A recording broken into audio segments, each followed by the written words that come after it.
CITU Janagama జిల్లా కార్యదర్శిని. ఫిబ్రవరి 12వ తేదీన దేశవ్యాప్తంగా కార్మికులు కర్షకులందరూ రోడ్లపైకి వచ్చి మరి మోడీ ప్రభుత్వ విధానానికి వ్యతిరేకంగా సమ్మె చేస్తున్నటువంటి పరిస్థితి ఉన్నది. ఫిబ్రవరి 12వ తారీఖు జరుగుతున్నటువంటి దేశవ్యాప్త సార్వత్రిక సమ్మెను జయప్రదం చేయాలని చెప్పేసి జనగామ జిల్లా కార్మికులకు కర్షకులకు ప్రజానికానికి సిఐటియు జనగామ జిల్లా కమిటీ పక్షాన విజ్ఞప్తి చేస్తా ఉన్నాం.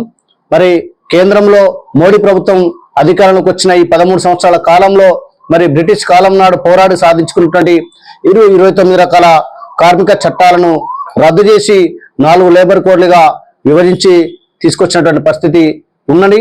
ఆనాడు మేడే స్ఫూర్తితోని 18 గంటల పని విధానం నుంచి 8 గంటల పని విధానాన్ని మరి పోరాడి సాధించుకున్నటువంటి మరి 8 గంటల పని విధానాన్ని పెంచుతూ ఈరోజు మరి దేశవ్యాప్తంగా 12 నుంచి 16 గంటలు పని చేయాలని చెప్పేసి ఈరోజు మోడీ ప్రభుత్వం చెప్తున్నటువంటి పరిస్థితి ఉన్నది. ఇలాంటి నేపథ్యంలో ఆనాడు బ్రిటిష్ కాలం ముందే మరి సమ్మె చేసుకునే హక్కు కానీ బేరసారాల హక్కు కానీ పోరాడి మరి వేతనాలు పెంచుకున్నటువంటి హక్కును సంఘం పెట్టుకునే హక్కును సాధించుకునే పరిస్థితి ఉన్నది. ఇలాంటి హక్కులను ఈరోజు మరి కార్మికుల్ని కట్టు బానిసలుగా మార్చేటువంటి లేబర్ కోడ్లను తీసుకొచ్చి ఈరోజు కార్మికుల్ని మరింత ఇబ్బందులకు గురి చేసేటువంటి ప్రయత్నం బీజేపీ ప్రభుత్వం చేస్తా ఉంది.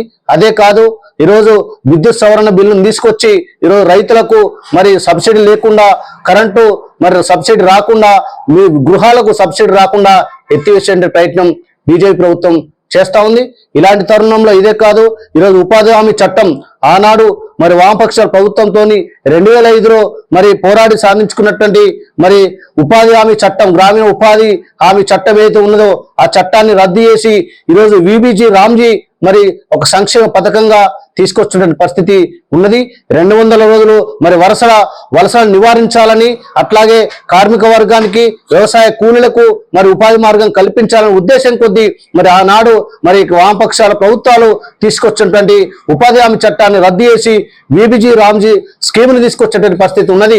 ఇలాంటి నేపథ్యంలో దేశవ్యాప్తంగా కార్మికులు కర్షకులు రైతులు అందరూ కూడా ఈరోజు రోడ్లపైకి వచ్చి మరి ఫిబ్రవరి 12వ తారీఖున మరి ఖబర్దార్ మోడీ అని చెప్పేసి మరి రోజు సమ్మె చేస్తున్నటువంటి పరిస్థితి ఉన్నది. కాబట్టి జనగామ జిల్లాలో ఉన్నటువంటి కార్మికులు కర్షకులు రైతులు కూలీలందరూ కూడా మరి ఫిబ్రవరి 12వ తారీఖున జరిగేటువంటి సార్వత్రిక సమ్మెను జయప్రదం చేయాలని చెప్పేసి సవినయంగా విజ్ఞప్తి చేస్తా ఉన్నాం.